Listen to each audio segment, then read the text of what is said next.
जब हमारे जीवन में प्यार होता है या हमें कोई प्यार करता है तो हम उनके प्यार को संदेह करते हैं, उनके प्यार को जोखने की जोखिम उठाते हैं। प्यार है दोस्तों, इसकी कोई वजन नहीं होती, इसकी नाप जोख ना करें। नमस्कार, मैं मंटू गिरी फिर से आप सबके साथ, आप सबके पास। जुड़े नहीं मेरे साथ तो अभी सब्सक्राइब करिए और नोटिफिकेशन बेल को क्लिक कर दीजिए। आज की ये वीडियो है खासकर जो लोग अपने प्यार को नापने की कोशिश करते हैं, उन्हीं पे आधारित है ये कहानी। एक समय की बात है, एक राजा थे और उनकी कई रानियां थी। एक राजा की कईयों रानियां होती हैं, मगर उनमें से एक रानी ऐसी थी जो राजा से बहुत ज़्यादा प्यार करती थी, अपने जान से भी ज़्यादा, जैसे आप लोग अपने प्यारे लोगों के साथ करते हैं। तो उन राजा ने एक जोड़ा मैनी चिड़िया का रखा था। मैना जिसे अगर हम बात करने के लिए सिखाएं तो वो सूगा यानी कि पैरोट से भी ज़्यादा स्पष्ट और अच्छे से बात कर सकती है। वो दोनों पति पत्नी थे, वो दो चिड़िया। जैसे राजा की ये बहुत ज़्यादा प्यार करने वाली पत्नी थी, ठीक उसी तरह एक दिन, कुछ दिनों के बाद यानी कि एक दिन, एक चिड़िया, वो मादा चिड़िया मर गया। अब वह जो मैनी चिड़िया थी, वो चिड़िया अपना भोजन सब कुछ छोड़ चुकी थी।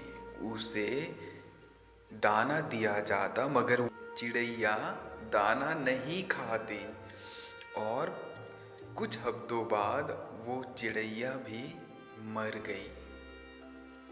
फिर राजा चौंक गए। उन्होंने रानी से कहा, क्या प्यार ऐसा होता है? एक जान दूसरे जान के अलावा मर जाता है?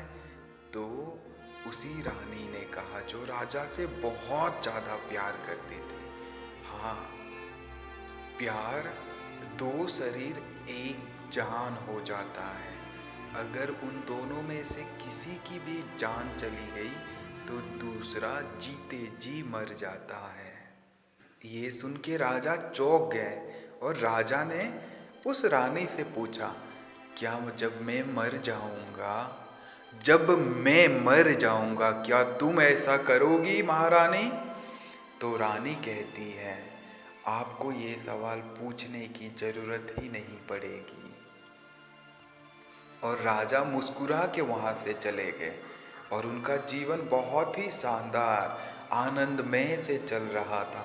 एक दिन राजा शिकार पे निकले और जब वो शिकार कर रहे थे अपने कुछ फॉलोवर्स के साथ, उनके अंगरक्षक, उनके सेनापति और भी कईयों लोग थे, तभी राजा के दिमाग पे महारानी की वो बात दोबारा से आई और वह उस मैने चिड़िया के बारे में सोच रहे थे। और राजा ने उस दौरान अपने सारे वस्त्र, कपड़ा उतारा। कपड़े पे वो जो जानवर का उन्होंने शिकार किया था, उस जानवर का खून लगाकर अपने सैनिक से कहा कि ये जाके महारानी को दो और महारानी से कहो कि राजा का शिकार के वक्त देहांत हो गया, शेर ने राजा को मार डाला।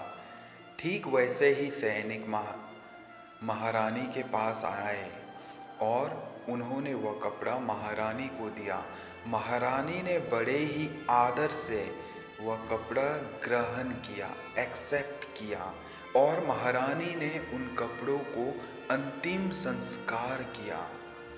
जिस नियम से महाराज को अंतिम संस्कार किया जाता था, उन्हीं सारे नियमों से महारानी ने उन कपड़ों का अंतिम संस्कार किया, जैसे कि वह कपड़े महाराज खुद हो। और देखते ही देखते महारानी सती चढ़ गई।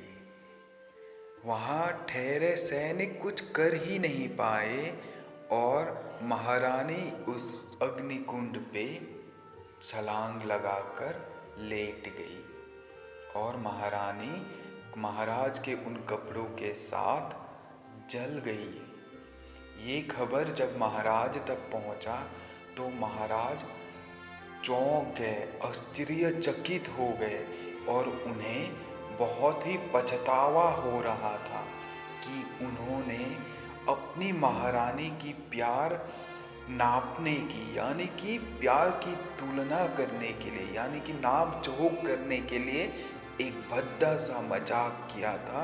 और इस मजाक को महारानी ने अपना पति का अंतिम संस्कार समझकर अपना शरीर महाराज के उस अग्निकुंड पे समर्पित कर सती चढ़ गई। तो कभी भी अपने प्यारे लोगों के साथ अपना प्यार का नापजोख ना करें। अगर आपको प्यार में कमियां नजर आ रही है तो आप में कमी है। प्यार को कभी ना जोखें, कभी प्यार की नापतोल ना करें। अगर आपको संदेह हो रहा है तो आप अपने आप प्यार करना सीखिए। आपको प्यार करना नहीं आता, इसलिए आपको संदेह आता है। अगर आपको संदेह आता है तो आपको प्यार करना नहीं आता। अपने प्यारे लोगों के साथ हमेशा जुड़े रहे, उनके साथ शेयर करें, ख्याल रखें। तब तक अपना प्यार करें, संदेह नहीं। और प्यार को कभी भी नापतोल करने की कोशिश ना करें। प्यार अमर है। ख्याल रखें, तब तक अपना, मिलते हैं बहुत जल्द। शुक्रिया।